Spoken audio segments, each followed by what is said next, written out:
Hi everyone, Sid here, finally back in the bathroom. Today's video is probably going to be long, so I'm going to get right to it, and I'm going to go into the backstory.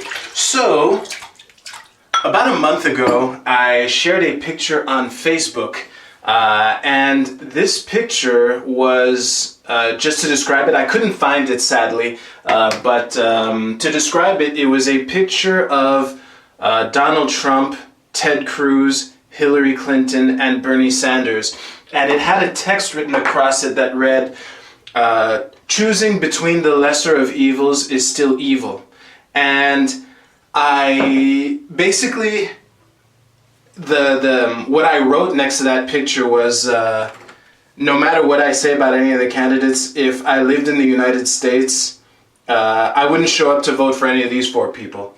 And one of my friends, he posted hashtag feel the burn in the comments, and I said, fuck Bernie Sanders, Donald Trump is the least revolting person of these four candidates.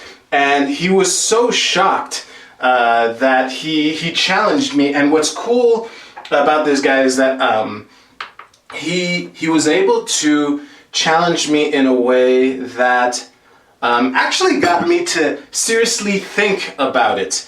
And before I go any further, I just want to put some caveats as to this whole video. First of all, I think it is absolutely damning of, it's a damning criticism of the state of politics in the United States today that I could honestly say I think the best possible result of this primary election is a Trump-Sanders general election. I never thought that I would reach a point where I thought that these two people are the two best options on either side. I hope they both get their nominations, which again is more of a damning of everyone else than it is praise of either of those two guys. I'm still a proud non-voter, and I will restate what I said in my series on non-voting, which is available below. There are no political solutions to the problems that we face. I think the quicker that people realize that, the better. But what was cool about my conversation with my friend in the private messages is that it got me thinking. I mean, I was kind of pondering, like, am I really biased? Like, do I have some kind of pro-Trump bias, which is totally possible. I mean, I've said before, and I'll say multiple times, I really enjoy watching him run. It is a refreshing... it's refreshing to see this guy run his campaign by doing basically the opposite of what your typical politicians do. I mean, even Sanders, he says some cool things, but he does it in a way that's very business as usual. And what I finally decided to do after reflecting is let's compare them head to head based on the issues. I'll be right back.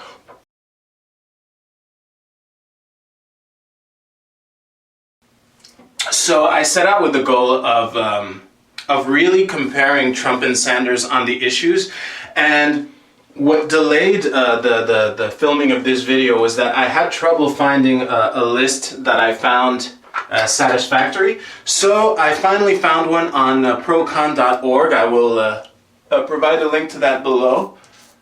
And I think that you'll find that no matter what I have to say on these issues, that it's a pretty exhaustive list. It covers all the basics and even a couple of things that I didn't even know were issues. So, let's get into it. So, for those of you who've taken the time to watch the list, and some of you who will notice that these issues are absent, I just want to point out that there are two issues that I'm removing from the table.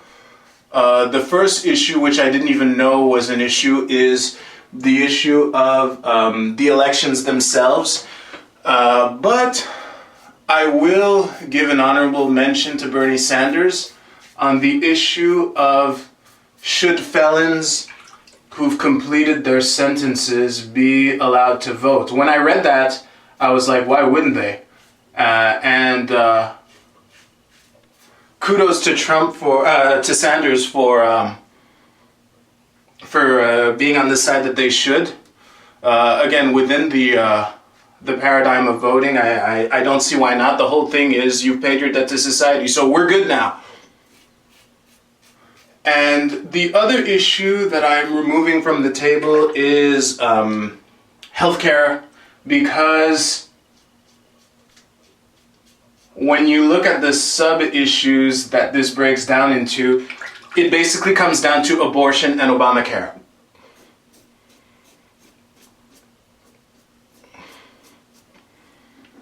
So, for Obamacare, the conflict of interest is just too blatant.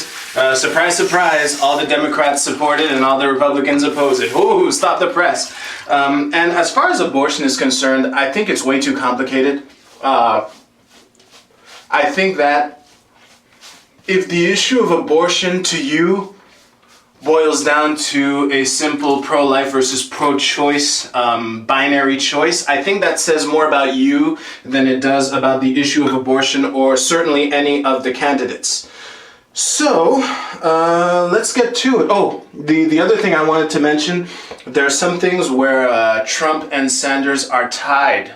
And honestly, once I was done with the process I'm about to go over with you, I understood why I had such a hard time really justifying why I thought Trump was the least revolting of the four, because it's pretty close. So I will mention two of the three issues that they're tied on, and the third one I will save for the end. So on the issue of gay marriage, they're tied. I'd give a slight advantage to Trump, who seems to be more of a let the states decide. Of course, my answer is government should be involved in gay marriage at all. It's none of their business, but they're tied on that issue.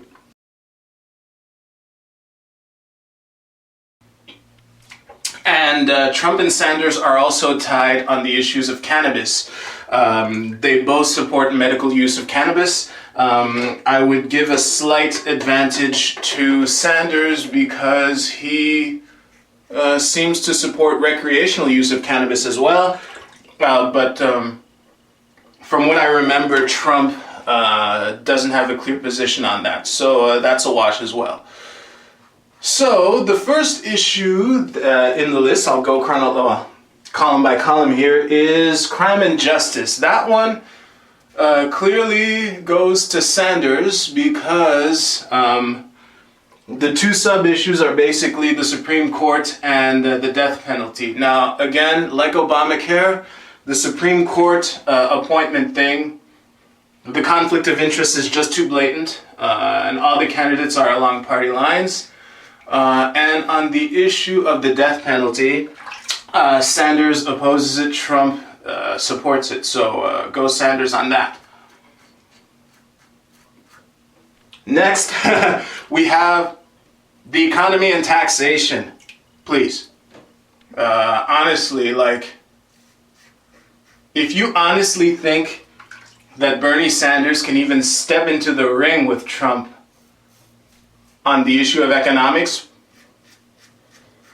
I'm guessing that one of two things is true about you. One, you attend public college in the United States, or two, you make less than $15 an hour.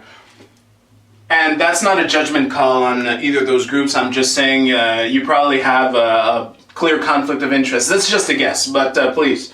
Trump versus Sanders on economics. Trump. Next is foreign policy. I'm also giving that to Trump. Let me just take a look at the sub-issues here. Yeah, it's China, Cuba, the Iran deal, and stuff like that.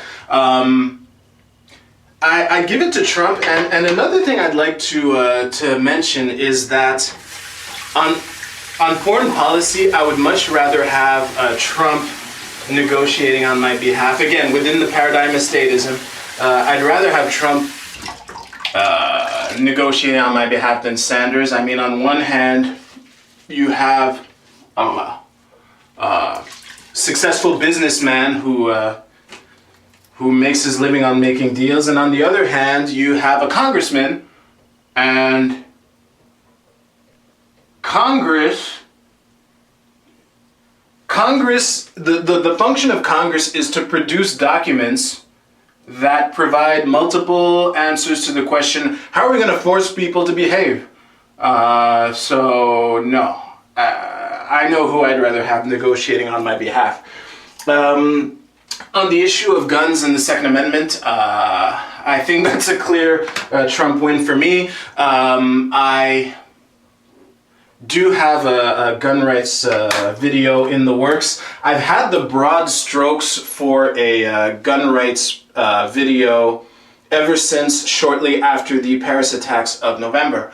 But I haven't polished it to my liking. But yes, someone who is pro-gun rights versus someone who wants to restrict gun rights, that's an easy win for me. And this reminds me of something I forgot to put in my notes here.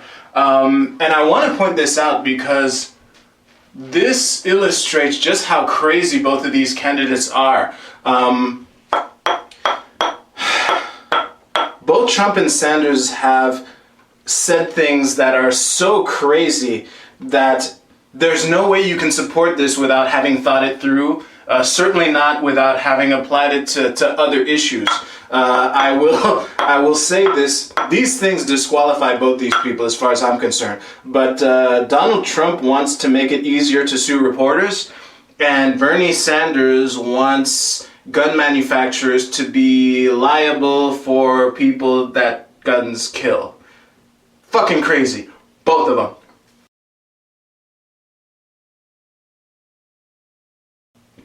All right, next issue is immigration. I gave that one to Trump, and I know a lot of you, your jaws just hit the ground. I'm not a fan of the wall, but I do know that walls work.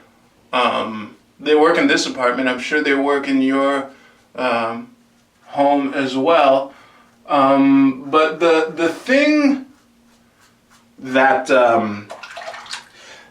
that makes me lean Trump on the issue of immigration is the issue of Syrian refugees. I think that it's a complicated thing, but it's dangerous to import these people in by the thousands. I don't think it's a good idea. I think Europe is a good demonstration of what can happen when we do this. I'm probably going to end up having to shoot a video on Syrian migrants. But one thing I will say here is the absolute best thing we can do for migrants is to stop creating more of them. And I don't know if this is the second best thing, but it's up there. I think that one of the way better option would be to relocate them in the Middle East, where they have the culture and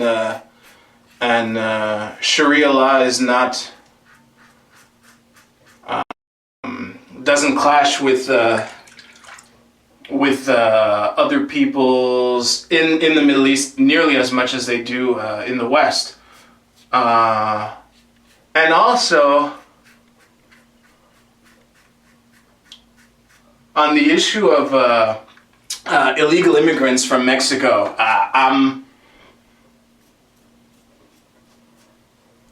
not really, I don't really have a strong position on this because I think I'm an open borders kind of guy.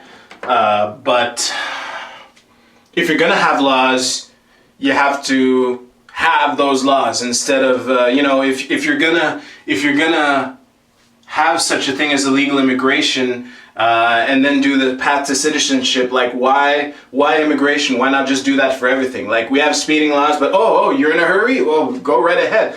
Personally, I'd like that, and that kind of thing. So that I'll give it to Trump by a hair, but I think that's the gist of the why behind that.